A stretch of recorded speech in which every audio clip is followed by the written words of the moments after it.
ومولانا محمدا عبد الله ورسوله أرسله بالحق بشيرا ونذيرا وداعيا إلى الله بإذنه وسراجا وقمرا منيرا.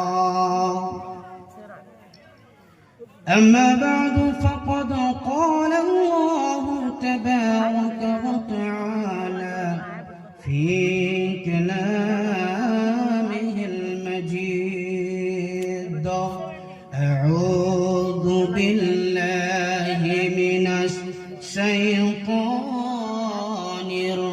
الرجيم. بسم الله الرحمن الرحيم. يا أيها الناس اتقوا ربكم الذي خلقكم من نفس واحدة وخلق منها زوجها وبث منهما رجالا كثيرا ونساء.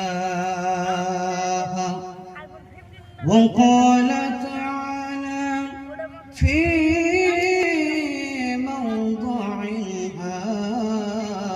آخر: ومن آياته أن خلق لكم من أنفسكم أزواجا لتسكنوا إليها وجعل بينكم مودة ورحمة.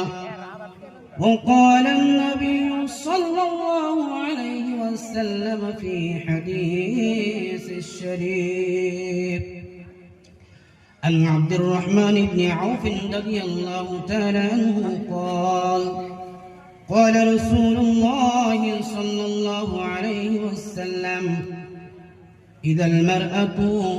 إذا صلت المرأة خمسها وصامت شهرها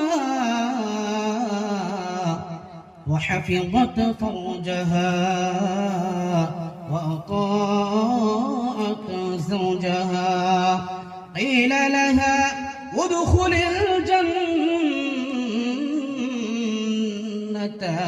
من أي أبواب الجنة شئت، أو كما قال عليه الصلاة والسلام.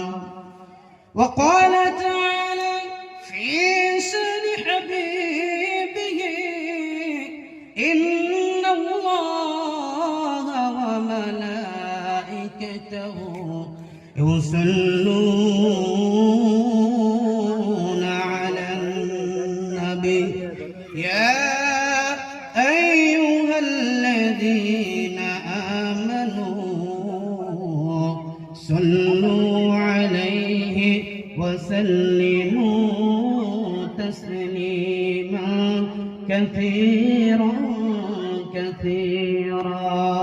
شغل برد إبراهيم بوري: اللهم صل على محمد وعلى آل محمد كما صليت على إبراهيم وعلى آل إبراهيم إنك حميد مجيد. اللهم بارك على محمد وعلى آل محمد كما باركت على إبراهيم وعلى آل إبراهيم إنك حميد مجيد. আলহামদুলিল্লাহ, আজকের এই পবিত্রতম যুবকদের উদ্যোগে আয়োজিত পবিত্রতম ধর্মীয় জলসা সম্মানীয় যোগ্যতম আমার উস্তাদ সমতুল্য সভাপতি হযরত মাওলানা জানুদ্দিন সাহেব দামাত বরকাতুল আলিয়া, দূর দূরান্ত থেকে আগত উলামায়ে কেরাম, খাস করে আমাদের সুদূর সেই কলকাতা বসিরহাট থেকে আগত আমাদের প্রধান মেহমান হযরত মাওলানা মুফিজউদ্দিন খোকা মাওলানা, এবং আমার সম্মুখে বসে থাকা বয়োজ্যেষ্ঠ আব্বাজানেরা, যুবক বন্ধু এবং পর্দার আড়ালে থাকা আমার পর্দার নিশি মা ও ভগ্নীগণ, সকলকে আমার অন্তরস্থল থেকে শুভেচ্ছা ও অভিনন্দন জানাই। এবং সার্বভৌমত্বের মালিক সেই মহান রবের দরবারে, যিনি আমাদেরকে গুটি কয়েক লোককে ভালোবেসে পছন্দ করে ছাঁটাই ও বাছাই করে দ্বীনি মজলিসে আসা বসার তৌফিক দিয়েছেন, সেই মহান সত্তার দরবারে ছোট্ট একটি লফজের দ্বারাই কালিমাত শুকর আদায় করে নেই।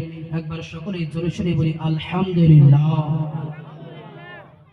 শুধু তাই নয়, সৃষ্টির শ্রেষ্ঠ নবী কুলের শিরোমণি আশরাফুল আম্বিয়া সাইয়্যিদুল আম্বিয়া সরওয়ারে কায়নাত দো জাহানের বাদশা নবী আখিরুজ জামান জনাবে মুহাম্মদুর রাসূলুল্লাহ সাল্লাল্লাহু আলাইহি ওয়াসাল্লামের প্রতি শত কোটি দরুদ ও সালাম শান্তির ন্যায় বর্ষিত হতেই থাক।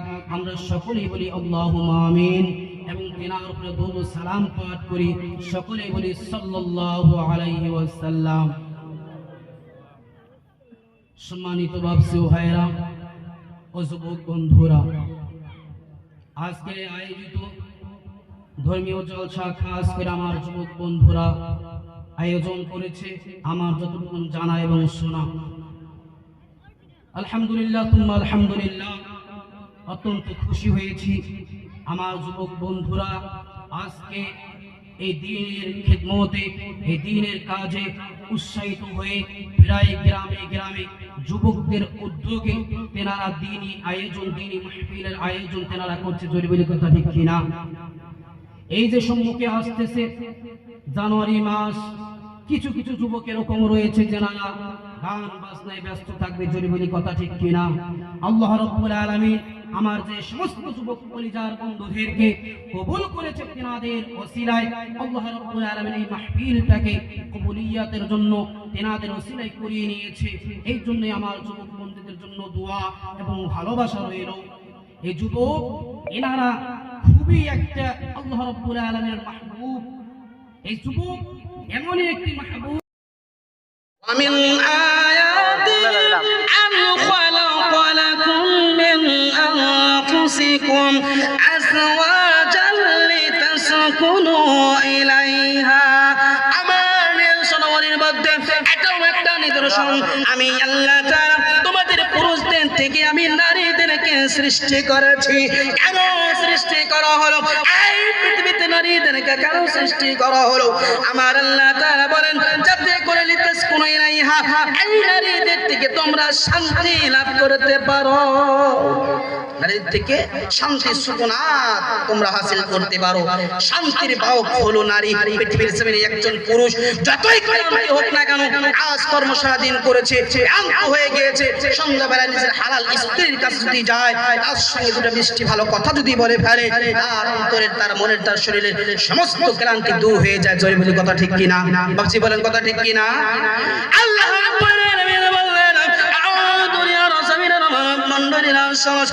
আমি নারীদেরকে কেন সৃষ্টি করলাম? লিতাসকুনু ইলাইহা, যাতে করে তোমরা নারীদের থেকে শান্তি উপভোগ করতে পারো।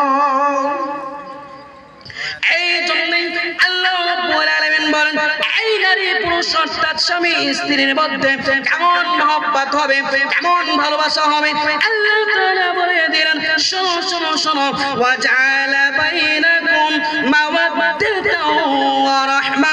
আমি নারী পুরুষের মধ্যে ভালোবাসা মুহাব্বত এবং রহমত ঢেলে দিয়েছে। জোরে বলি সুবহানাল্লাহ। সমস্ত রহমত বরকত ভালোবাসা স্বামী স্ত্রীর মধ্যে আল্লাহ রাব্বুল আলামিন রেখেছে। এদের মুহাব্বত ভালোবাসা মধুর হতে হবে। কেমন হতে হবে? উদাহরণ আল্লাহ রাব্বুল আলামিন সূরাতুল বাকারার মধ্যে, সূরাতুল বাকারার 187 নম্বর আয়াতের মধ্যে বলেন, ইন্না লিবাসুল লাকুম ওয়া আনতুম লিবাসুল লাহুন্না। আমার আল্লাহ তাআলা পবিত্র কোরআনের মধ্যে সমগ্র বিশ্বময় মানব মণ্ডলীদেরকে জানিয়ে দিলেন, ও দুনিয়ার নারী পুরুষরা শোনো শোনো, তোমাদের নারী হলো উন্না লিবাসুল লাকুম। এই নারীরা তোমাদের পোশাক হলো তোমাদের স্বামী, এবং ও স্বামীরা শোনো শোনো শোনো, তোমাদের পোশাক হলো তোমাদের স্ত্রী। জয় বলা যাবে না সুবহানাল্লাহ। নারী পুরুষের উদাহরণ আল্লাহ তাআলা দিয়েছে পোশাকের সাথে। কিসের সাথে? পোশাক, গায়ের পোশাক, কাপড়ের সাথে। হুন্না লিবাসুল লাকুম, হে নারীরা তোমরা হলো তোমাদের স্বামীর পোশাক। ও আমার মা বোনেরা, কান খুলে শুনে আন, আপনার হলো আপনাদের স্বামীদের পোশাক এবং পুরুষরা হলো স্ত্রীদের পোশাক। কেন আল্লাহ তাআলা নারী পুরুষের উদাহরণ দিলেন পোশাকের সাথে? আমার আল্লাহ জানাচ্ছেন নারী পুরুষের সম্পর্ক পোশাকের মতো এই জন্যই, পোশাক যেমন মানুষের শরীরের জন্য প্রযোজ্য জরুরি, একজন নারীর জন্য পুরুষ জরুরি, আবার পুরুষের জন্য নারী জরুরি। কথা জোরে বলেন, কথা ঠিক কিনা? কথা ঠিক কিনা? একজন বৈধ স্ত্রীর জন্য স্বামী জরুরি, স্বামীর জন্য তার স্ত্রী জরুরি। এই জন্যই আল্লাহ তাআলা পোশাকের সঙ্গে উদাহরণ দিয়ে দিলেন। শুধু তাই নয়, শুধু তাই নয়, আল্লাহ তাআলা জানাচ্ছেন যেরকম পৃথিবীর জমিনে এই কাপড় ছাড়া, পোশাক ছাড়া একজন পুরুষের, একজন মানুষের কোনো সম্মান হয় না, উলঙ্গ মানুষের কোনো সম্মান হয় না। যেরকম পোশাকটা সর্ব অবস্থাতে নিজের শরীরের সঙ্গে অঙ্গাঙ্গি ভাবে গায়ের সঙ্গে লেগে থাকে, ততটুকু একজন স্বামী স্ত্রীর সম্পর্ক হবে অঙ্গাঙ্গি। কি বুঝতে পারলাম? স্বামী স্ত্রীর সম্পর্ক কেমন হবে? পোশাকের মতো অঙ্গাঙ্গি, নাকে সেই ধুরুধুরি, নাকে সেই ধুরুধুরু। বাড়িতে আসেন কাজকর্ম করে কি খিটকেল মেজাজ, কি খিটকেল মেজাজ, তুতুকারি করে কথা বলছেন স্ত্রীর সঙ্গে। করা যাবে বাবজি? এসব আছে না এরকম? জোরে বলি আছে না নাই? কাজকর্ম করে এসেছে, ঘেমে টেমে এসেছে, বিশাল ব্যাপার, উনি একাই কাজ করেছে, এদিকে মা বোনরা বাড়িতে কাজ করেনি। কাজ করে না বাবজি? বাড়ির সমস্ত কাজ কে করে? এনারা তো ক্লান্তি হয়। আল্লাহ রাব্বুল আলামিন বলছেন না, খিটখিটে মেজাজ করলে হবে না, স্বামী স্ত্রীর মহব্বত হবে মধুর। এই স্বামীর ভালোবাসা, এই স্বামীর সুকুনাত, ইতমিনান, শান্তি আল্লাহ রাব্বুল আলামিন স্ত্রীর কাছে রেখেছেন। স্ত্রীর কাছে আমার আল্লাহ তাআলা বলেন, শোনো, আমি আল্লাহ তাআলা পৃথিবীর জমিনে নারী পুরুষকে সৃষ্টি করেছি। এই নারীদেরকে পুরুষ থেকে সৃষ্টি করেছি। পুরুষের এই বুকের হাড় থেকে, পাঁজরের হাড় থেকে সৃষ্টি করেছি। কিসের থেকে? পাঁজরের হাড় থেকে নারীদেরকে সৃষ্টি করেছে। বুখারী শরীফের বর্ণনা 5184 নম্বর বর্ণনা। আল্লাহর নবী সাল্লাল্লাহু আলাইহি ওয়াসাল্লাম বলেন, হযরত আবু হুরায়রা রাদিয়াল্লাহু তাআলা আনহু বর্ণনা, আন আবি হুরায়রা রাদিয়াল্লাহু তাআলা আনহু قال قال رسول الله صلى الله عليه وسلم البرعة كالطلاء। আমার আল্লাহর নবী বলেন, পৃথিবীর না পুরুষেরা শোনো, তোমাদের নারীরা হলো কাদ্দিলাই, বুকের পাঁজরের ন্যায়, বুকের পাঁজরের মতো বাঁকা। বুকের পাঁজরটা কিরকম থাকে? বাঁকা থাকে না বাবজি? জোরে বলি, বাঁকা থাকে না? বাঁকা। আল্লাহর নবী বলেন, পৃথিবীর জমিনের নারী পুরুষেরা শোনো, ও পুরুষেরা শোনো, তোমাদের নারী, তোমাদের স্ত্রী হলো বুকের হাড়ের মতো বাঁকা। নবীজি বলেন, এই বাঁকা হাড়টাকে যদি তুমি সোজা করতে চাও তাহলে সেটা ভেঙে যাবে। বাঁকা হাড়কে সোজা করতে চান, ভেঙে যাবে না? জোরে বলি, ভেঙে যাবে। ওয়া ইন ইসলামতা বিহা ওয়া ফিহা ইবাদুন। ও পুরুষেরা শোনো, তোমরা ওই বাঁকা হাড় থেকে যদি ফায়দা উঠাতে চাও, আর সঙ্গে সুন্দরভাবে সংসার করতে চাও, সংসার করতে পারো, ফায়দা উঠাতে পারো, আর বেকা যাবে না। বেকাটা কিন্তু যাবে না। নারীরা কিন্তু সাধারণত একটু বাঁকা হয় না বাবজি? একটু বাঁকা হয় না বাবজি? অবশ্যই একটু বাঁকা হয়। আল্লাহ নবী সাল্লাল্লাহু আলাইহি সাল্লাম বলে দিয়েছেন। এরপরে বর্ণনা 186তম বর্ণনা হযরত আবু হুরায়রার বর্ণনা নবী করিম সাল্লাল্লাহু আলাইহি ওয়াসাল্লাম বলেন ইস্তাউসু বিন নিসাই খায়রা। ও দুনিয়ার পুরুষেরা শোনো শোনো, তোমাদের নারীকে ভালো উপদেশ দাও, তাদের সঙ্গে ভালো ব্যবহার করো। ভালো ব্যবহার, নারীদের সঙ্গে ভালো ব্যবহার করো, তাদেরকে ভালোভাবে উপদেশ দাও। কারণ কারণ তাদেরকে সৃষ্টি করা হয়েছে পাঁজরের বাঁকা হাড় থেকে। তাদেরকে ভালোভাবে উচিত করো, তাদেরকে মারধর করো না, গালিগুলোজ করো না, গালিগুলোজ করো না, তাদেরকে ভালোভাবে নসিহত করো। আর আমরা আজকে একটু কথা কাটাকাটি হয় আর আমরা সঙ্গে সঙ্গে তুল কালাম শুরু করে দেই, মারধর শুরু করে দেই, গালাগালি শুরু করে দেই। কথাই কথাই আমরা স্ত্রীদেরকে 1 তালাক 2 তালাক 5 তালাক 14 তালাক 14 পুরুষ তালাক দেই না বাবজি? জোরে বলে দেই না? দেই না? আল্লাহ রাব্বুল আলামিন উসুল শিখিয়ে দিয়েছে তোমার স্ত্রীদের ব্যাপারে। স্ত্রীদের যদি কোনো ভুল হয়ে যায়, স্ত্রীর দ্বারা কোনো যদি ভুল হয়ে যায়, ত্রুটি হয়ে যায়, স্ত্রী আপনার কথা শুনছে না, অবাধ্য হচ্ছে, আপনার করণীয় কি? আল্লাহ রাব্বুল আলামিন কোরআনুল কারীমের ভিতরে 4টা স্তর শিখিয়ে দিয়েছেন। কটা বললাম? 4টা স্তর। সূরাতুন নিসা আয়াত নাম্বার 34 এবং 35। আয়াত নাম্বার 34 35 নম্বর আয়াতের মধ্যে আল্লাহ রাব্বুল আলামিন উসুল শিখিয়েছেন। কে উসুল আল্লাহ তাআলা বলেন ওয়াল্লাতী তাখুফুনা নুশুজাহুন্না, তাদের অবাধ্য হওয়ার ভয় যদি তোমাদের হয়, তোমাদের কথা শুনছে না, অবাধ্য হয়ে গেছে, তারা পৃথিবীর জমিনে কোন অন্যায় কাজ করেছে, তারা পরকীয়ায় লিপ্ত হয়েছে, অন্য কোন কাজ করেছে, শরীয়ত বিরোধী কাজ করতে আছে, প্রথম অবস্থাতে তোমাদের কাজ হবে ফাইদুহুন্না, তাদেরকে নসিহত করো, তাদেরকে নসিহত করো, ওয়াজ করো, বুঝাও। প্রথম স্টেপ। একবারে আপনি তাদেরকে 3 তালাক দিয়ে দিবেন না। স্ত্রীর ভুল হতে পারে সাধারণ, আল্লাহ নবী বলেছেন তাদেরকে পাকা হাত দিয়ে তৈরি করেছে, ভুল তো হতেই পারে, ভুল তো হতেই পারে, অন্যায় করে করেছে, অবাধ্য হয়ে গেছে, আপনার কথা শুনছে না, আপনার করণীয় হলো 1 নাম্বার ফাইদুহুন্না, আপনার স্ত্রীকে আপনি নসিহত করবেন, ভালোভাবে বুঝাবেন। কি বুঝতে পারলেন বাবজি আমার ভাইয়েরা? বুঝাবেন, এটা আপনার স্ত্রী আপনার কাছে পাওনা, আপনার স্ত্রী আপনার কাছে পাওনা। একবারে তাকে মারধর করবেন না, একবারে মারধর করলে তালাক দিলে হবে না, প্রথমবার তাকে বোঝাতে হবে। দ্বিতীয় নাম্বার আল্লাহ তাআলা বলেন ও পৃথিবীর যুবকেরা শোনো শোনো শোনো, তোমার স্ত্রী তোমার বুঝ মানতেছে না, তোমার নসিহত মানতেছে না, তারপরে অবৈধ কর্মগুলো করতেছে, শরীয়ত বিরোধী কর্মগুলো করতেছে। দ্বিতীয় নাম্বার স্টেপ হলো আল্লাহ তাআলা কোরআনের মধ্যে বলেন ফাজুরুহুন্না ফিল মাদাজি, তাদের বিছানা আলাদা করে দাও, তাদের বিছানা আলাদা করে দাও। কথা শুনছে না, কথায় কাজ হচ্ছে না, বিছানা আলাদা করে দাও। দ্বিতীয় স্টেপ। তৃতীয় নম্বর স্টেপ আল্লাহ বলেন বিছানা আলাদা করে দিয়েছো, তাও ফিরে আসতেছে না, তাও খারাপ কর্মে লিপ্ত, তাও শরীয়ত বিরোধী কাজে লিপ্ত। তৃতীয় নম্বর স্টেপ আল্লাহ তাআলা বলেন ওয়াজরিবুহুন্না, তাদেরকে আঘাত করো। তৃতীয় নম্বর স্টেপ যে তাদেরকে আঘাত করো, তাদেরকে মারো। কিভাবে মারবে? কত রকম মারবে শরীয়ত দিয়েছে, হাত মুকররর করে দিয়েছে। কত রকম কিভাবে মারবে?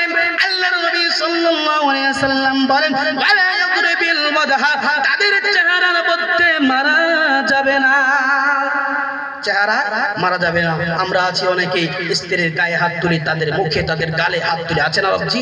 চুল ধরে মারধর করি না, মাথায় মারা যাবে না, মুখে মারা যাবে না।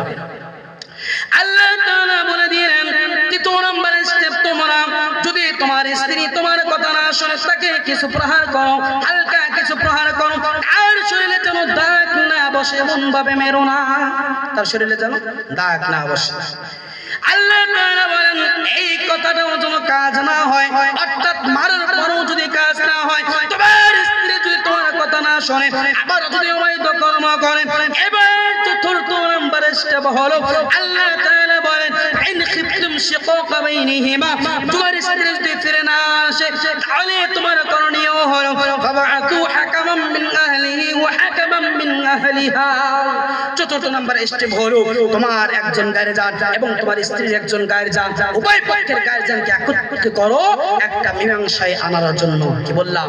মীমাংসায় আনার জন্য।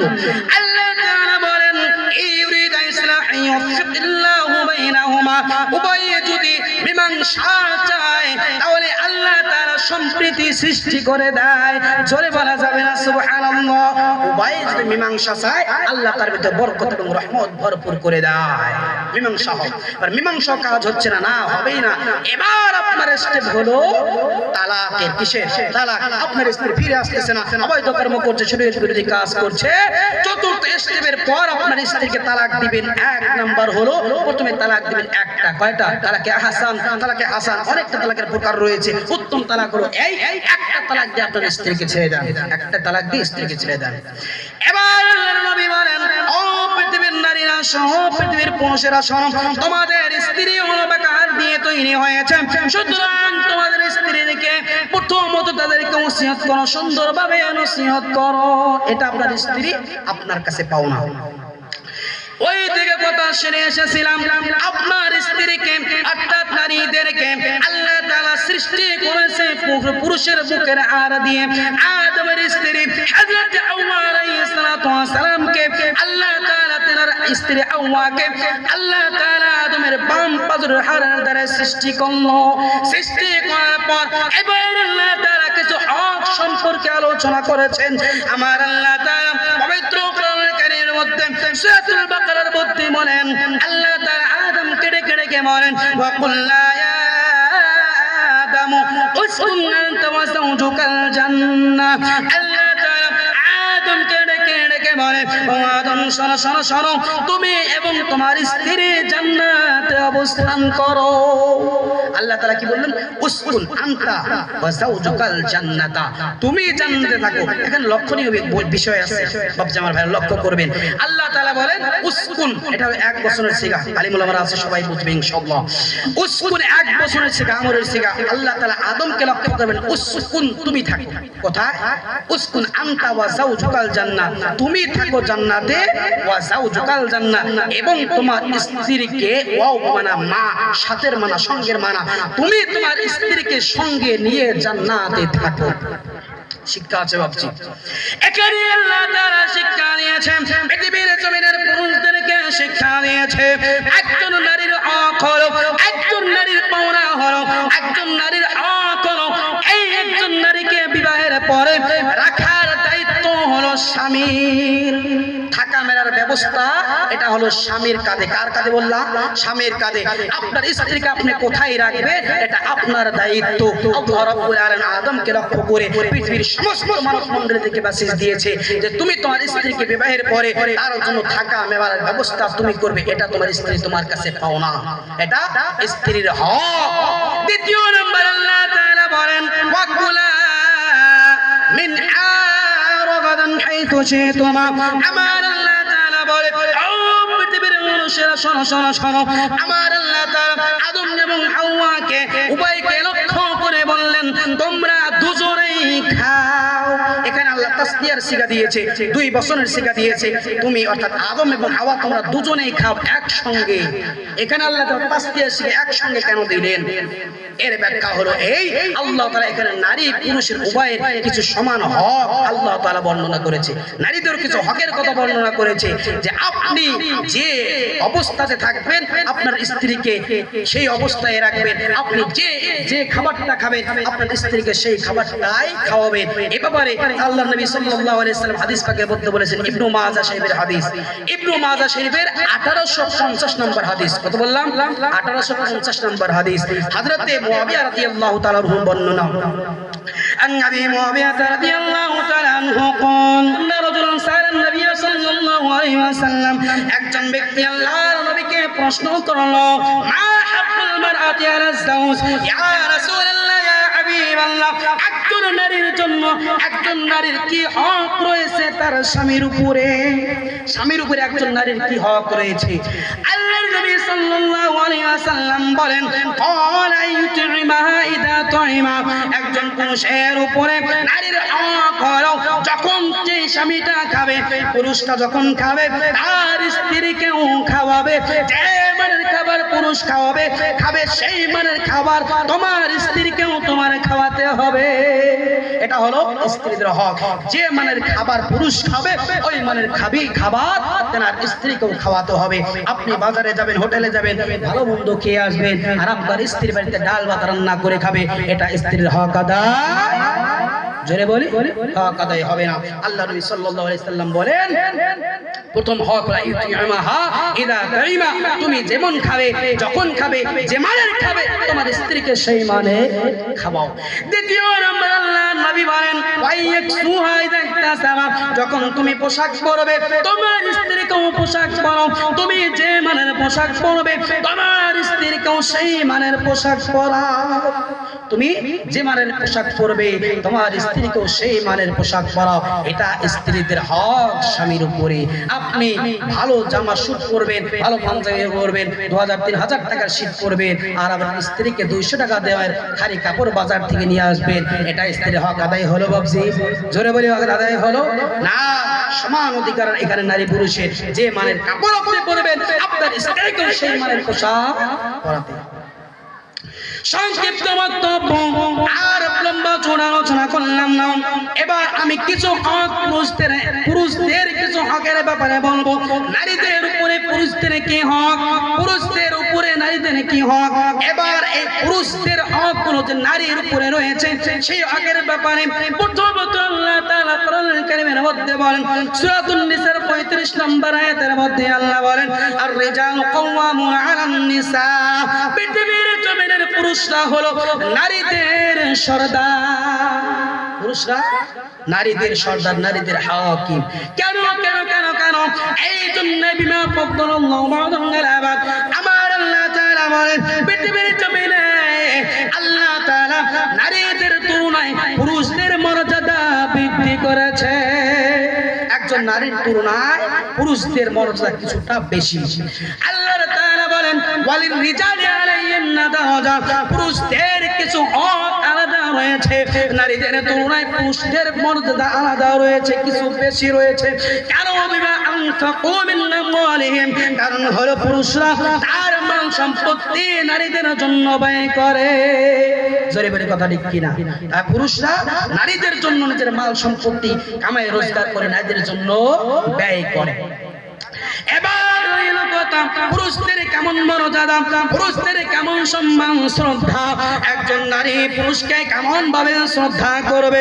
তিরমিজি শরীফের বর্ণনা, তিরমিজি শরীফের 1159 নম্বর বর্ণনা, হযরত আবু হুরায়রা রাদিয়াল্লাহু তাআলা আনহুর বর্ণনা, আন নবী হুরায়রা রাদিয়াল্লাহু তাআলা আনহু قال قال رسول الله صلى الله عليه وسلم, আল্লাহর নবী সাল্লাল্লাহু আলাইহি ওয়াসাল্লাম বলেন লাউ কুনতু আমিরুন আহাদান আন ইয়াসজুদা লি আহাদিন লা আমারতুল মারআতা আন তাসজুদা লি যাওজিহা। আল্লাহর নবী বলেন পৃথিবীর নারীরা শোনো শোনো শোনো, এই পৃথিবীর জমিনে আমি যদি কোন মানুষকে অন্য কোন মানুষকে সিজদা করার নির্দেশ দিতাম তাহলে আমি পৃথিবীর জমিনের প্রত্যেকটা নারীদেরকে নির্দেশ দিতাম তারা যেন তাদের স্বামীর পায়ে সিজদা করে। একবার জোরে বলা যাবে না সুবহানাল্লাহ?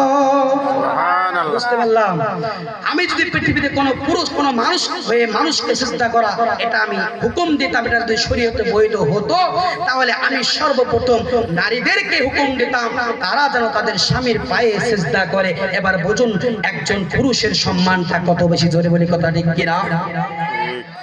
শুধু তাই নয়, শুধু তাই নয়, আল্লাহর নবী সাল্লাল্লাহু আলাইহি ওয়াসাল্লাম বলেন ইবনে মাজাহ শরীফের হাদিস, ইবনে মাজাহ শরীফের 1852 নম্বর হাদিস, হযরত আম্মা জান আয়েশা সিদ্দিকা রাদিয়াল্লাহু তাআলা আনহার বর্ণনা, আয়েশা রাদিয়াল্লাহু তাআলা আনহা قالت قال رسول الله صلى الله عليه وسلم لو أن رجلا أمر امرأة أن تنقل من جبل أحمر إلى جبل أسود ومن جبل أسود إلى جبل أحمر لكان لونها أن تفعل। النبي صلى الله عليه وسلم বলে ও পৃথিবীর নারীরা শোনো শোনো শোনো, পৃথিবীর জমিনে কোনো পুরুষ যদি তার নারীকে আদেশ করে যে তুমি কালো লাল পাহাড় থেকে পাথর বহন করে পাহাড়, তুমি লাল পাহাড় থেকে পাথর বহন করে করে কালো পাহাড়ে নিয়ে যাবে এবং তুমি কালো পাহাড় থেকে পাথর বহন করে করে করে তুমি লাল পাহাড়ে নিয়ে যাবে। একজন নারীর জন্য অপরিহার্য হয়ে যাবে এই কাজটা করার। জোরে বলি সুবহানাল্লাহ।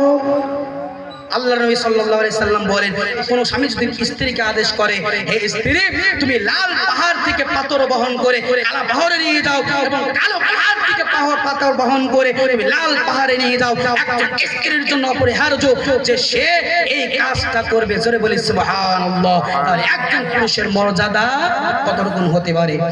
এরপরে বর্ণনা এই ইবনে মাজাহ শরীফের 1853 নম্বর বর্ণনা, হযরত আব্দুল্লাহ ইবনে আবু আওফা রাদিয়াল্লাহু তাআলা আনহুর বর্ণনা।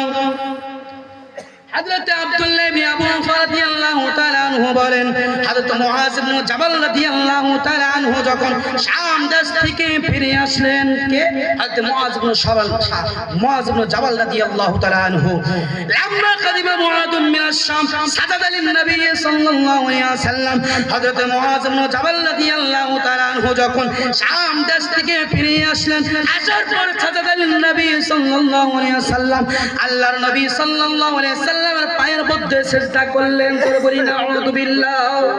এখানে একটা শিক্ষা আছে বাবজি, এখানে একটা শিক্ষা আছে।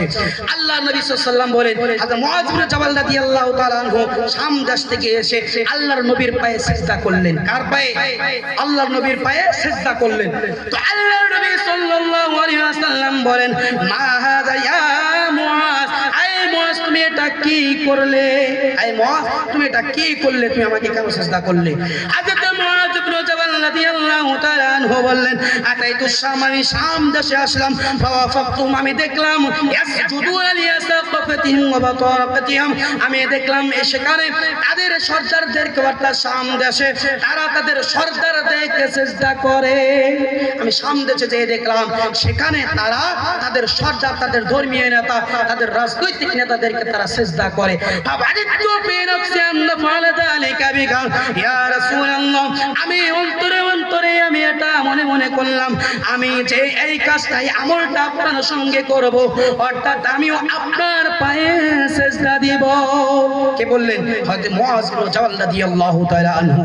আল্লাহর নবী কি জবাবটা দিলেন দেখেন বাবজি এখানে।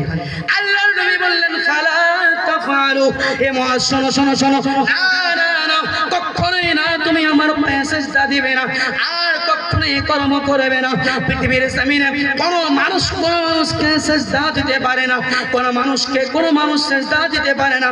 লাউ কুনতু আমিরান আহাদান আইয়াসজুদা লিগাইরিল্লাহ, আমি যদি পৃথিবীর জমিনে আল্লাহ ব্যতীত কাউকে সিজদা করার আদেশ দিতাম, তাহলে আমি আল্লাহ তাআলা আমালতুল মারআতান তাসজুদা লিজাওজিহা, আমি পৃথিবীর জমিনের প্রত্যেকটা নারীদেরকে নির্দেশ দিতাম তারা যেন তাদের স্বামীর পায়ে সিজদা করে। জোরে বলি সুবহানাল্লাহ। কথা বুঝতে পারলাম? পৃথিবীর জমিনে আমি যদি কোনো মানুষ হয়ে মানুষকে সিজদা করার নির্দেশ দিতাম, স্ত্রীদেরকে নির্দেশ দিতাম যেন স্বামীর পায়ে সিজদা করে। যেহেতু পৃথিবীর জমিনের কোনো মানুষ হয়ে কোনো মানুষকে সিজদা দেওয়া বৈধ নয়, সুতরাং পৃথিবীর কোনো মানুষকে সিজদা দিতে পারবে না, কোনো মানুষ জীবিত মানুষকে সিজদা দিতে পারবে না। এবার রইল কথা, তাহলে কোনো মানুষ কি কোনো মরা মানুষকে সিজদা দিতে পারে? কোনো মানুষ, কোনো মরা মানুষ কোনো কবরকে কি সিজদা দিতে পারে? কোনো মাজারকে কি সিজদা দিতে পারে? এই বর্ণনা রয়েছে আপনার আবু দাউদ শরীফের বর্ণনা। حضرت قيس بن سعد رضي الله تعالى عنه বর্ণনা, عن قيس بن سعد رضي الله تعالى عنه, سعد بن قيس بن سعد رضي الله تعالى عنه বলেন, আতাইতুল হিরা, আমি হিরা উপদেশে আসলাম। হিরা একটি জায়গার নাম, সেই হিরা দেশে আসলাম। ফারাআইতুম ইয়াসজুদুনা লিমাওযুবানিল্লাহুম, আমি দেখলাম সেখানে তারা তাদের নেতাদেরকে সিজদা করতেছে। আমি মনে মনে বললাম, ফাকুলতু রাসূলুল্লাহ সাল্লাল্লাহু আলাইহি ওয়াসাল্লাম আহাক্কু আন ইয়াসজুদা, আমি বললাম আল্লাহর রাসূলই হলো সবথেকে হকদার যে তার সিজদা করা হোক। কথা ঠিক কিনা? পৃথিবীর জমিনের সবথেকে শ্রেষ্ঠ মানব কে? জোরে বলি মুহাম্মদ সাল্লাল্লাহু আলাইহি ওয়াসাল্লাম। বলেন না কেন বাবজি? কথা বলেন না কেন? সবথেকে শ্রেষ্ঠ মানব কে? মুহাম্মদ সাল্লাল্লাহু আলাইহি ওয়াসাল্লাম, আখির জামানার নবী হযরত মুহাম্মদ রাসূলুল্লাহ সাল্লাল্লাহু আলাইহি ওয়াসাল্লাম সবথেকে শ্রেষ্ঠ মানুষ। হযরত কাইস বিন সাদ বলেন, আল্লাহর নবী হলো সর্বশ্রেষ্ঠ মানুষ। পৃথিবীর জমিনে কোন মানুষ যদি কোন মানুষকে সিজদা দিতে পারে, রাসূলুল্লাহ সাল্লাল্লাহু আলাইহি ওয়াসাল্লাম হলো সবার চাইতে চাইতে হকদার যেন তার সিজদা করা হয়। আমি মদিনায় ফিরে আসলাম, ফাতাইতুন নবী সাল্লাল্লাহু আলাইহি ওয়াসাল্লাম, আল্লাহর নবীর কাছে আসলাম। আসার পর আল্লাহর নবীকে আমি বললাম, ইয়া রাসূলুল্লাহ ইন্নী আতাইতুল হিরা, আমি হিরা উপদেশে আসলাম।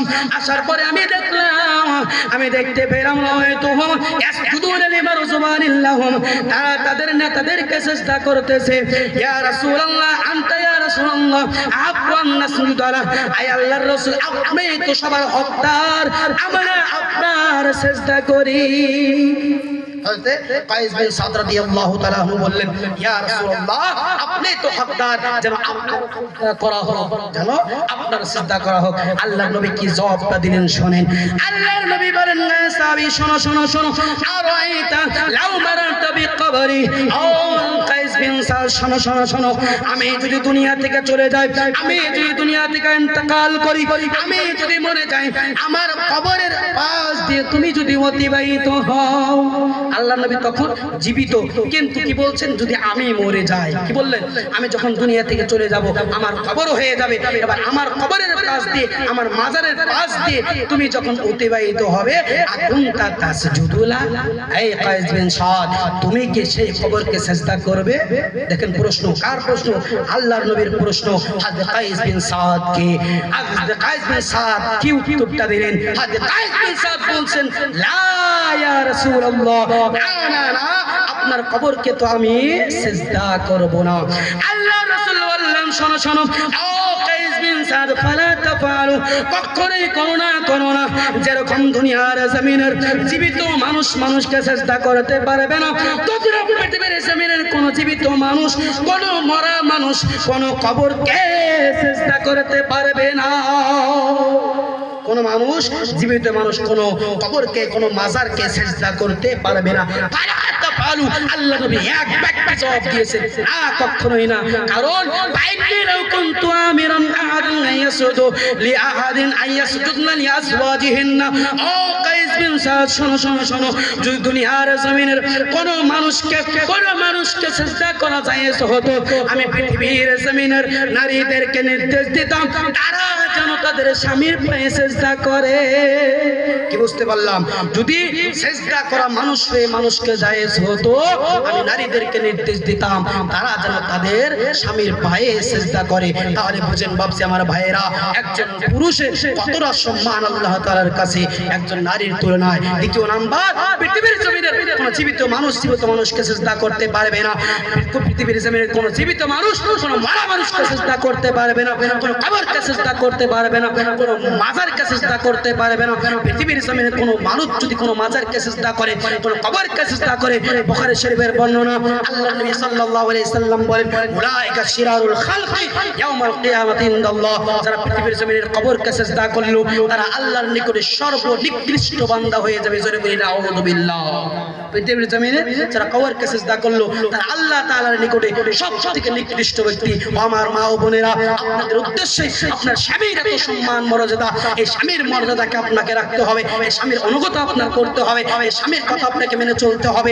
এই স্বামীর অনুগত যদি আপনি করতে পারেন তাহলে আপনার জন্য জান্নাত ওয়াজিব। নবী সাল্লাল্লাহু আলাইহি সাল্লাম হাদিসের ভিতরে বলেন, কোন নারী পৃথিবীর জমিনের থেকে এমন অবস্থায় যদি মৃত্যুবরণ করে, আইয়ুমা ইমরাতিন মাতাত ফাসাউজুহা আনহা রাদিন দাখালাতিল জান্নাহ। ও পৃথিবীর মা ও বোনেরা, আমার পর্দানিশী মা ও বোনেরা, আপনারা কান খুলে শুনে রাখুন। আল্লাহর নবী বলে, পৃথিবীর জমিনের কোন নারী যদি পৃথিবী থেকে মরে যায়, মারা যায়, এমন অবস্থায় যে তার স্বামী সেই নারীর উপরে রাজি এবং খুশি রয়েছে, দাখালাতিল জান্নাহ, হে নারী তুমি জান্নাতে যাবে। জোরে বলি সুবহানাল্লাহ।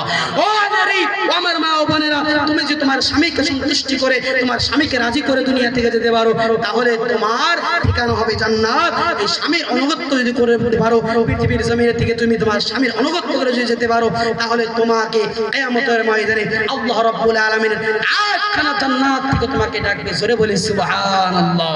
কয়টা জান্নাত? 8টা জান্নাতের দরওয়াজা থেকে ডাকবে সেই নারীকে। আল্লাহ নবী সাল্লাল্লাহু আলাইহি সাল্লাম বলেন, চারটা কাজ যদি কোনো নারী করে তাহলে আল্লাহ রাব্বুল আলামিন বলেন তাকে জান্নাতের 8টা দরজা ডাকবে। এক নাম্বার, ইযা সাল্লাতিল মারাতু খামসাহা, পৃথিবীর জমিনে কোনো নারী যদি 5 ওয়াক্ত নামাজ পড়ে। দ্বিতীয় নাম্বার, ওয়াসামাত শাহরাহা, পৃথিবীর জমিনে কোনো নারী যদি রমজানের রোজাখানা রাখে। তৃতীয় নাম্বার, ওয়াহাবিজাত ফারাজাহা, কোনো নারী যদি আল্লাহ জাইসানের হেফাজত করতে পারে। চতুর্থ নাম্বার, ওয়াতাআত যাওজাহা, কোনো নারী যদি তার স্বামীর আনুগত্য করে, তার স্বামীর কথা মতো চলে, তার স্বামীর অনুগত্য করে দুনিয়া থেকে যদি যায়, এই লালাহা, তাকে কিয়ামতের ময়দানে বলা হবে উদখুলিল জান্নাতা, হে নারী তুমি জান্নাতে প্রবেশ করো। মিন আইয়ি আবওয়াবিল জান্নাতি শিতি, জান্নাতের দরজার মধ্যে থেকে যে দরজা দিয়ে তুমি চাও সেই দরজা দিয়ে জান্নাতে প্রবেশ করতে পারো। জোরে বলি সুবহানাল্লাহ। তাহলে আমার মা ও বোনেরা, তুমি দুনিয়ার জমিনে তোমার স্বামীকে শ্রদ্ধা ভক্তি করো, সম্মান করো, তোমার স্বামীকে রাজি খুশি করে দুনিয়া থেকে যদি যেতে পারো তাহলে তোমাদের জন্য জান্নাত। আর পৃথিবীর জমিনে আমরা ভাই ও বন্ধুরা, আল্লাহ রাব্বুল আলামিন আপনাদের যে হক স্বামীদের উপরে রেখেছে, স্বামীদের যে হক রয়েছে স্ত্রীর উপরে, স্ত্রী আদায় করবে, এবং স্ত্রীদের যে হক গুলো স্বামীদের উপরে রয়েছে, আমরা স্বামীরা যথাযথভাবে আমাদের স্ত্রীদের হক গুলো আদায় করবো। জোরে বলি ইনশাআল্লাহ। আল্লাহ রাব্বুল আলামিন আমাদের পুরুষদেরকে স্ত্রীদের হক এবং স্ত্রীদেরকে স্বামীর হক গুলো যথাযথভাবে আদায় করার তৌফিক দিক। আল্লাহুম্মা আমিন, আল্লাহুম্মা আমিন। এতটুকু বলে আমার বক্তব্য আজকে এখানে ইতি টানতেছি। ওমা আলাইনা ইল্লাল বালাগ, ওয়া আখিরু আলহামদুলিল্লাহি রাব্বিল আলামিন। আসসালামু আলাইকুম ওয়া রাহমাতুল্লাহি ওয়া বারাকাতুহু।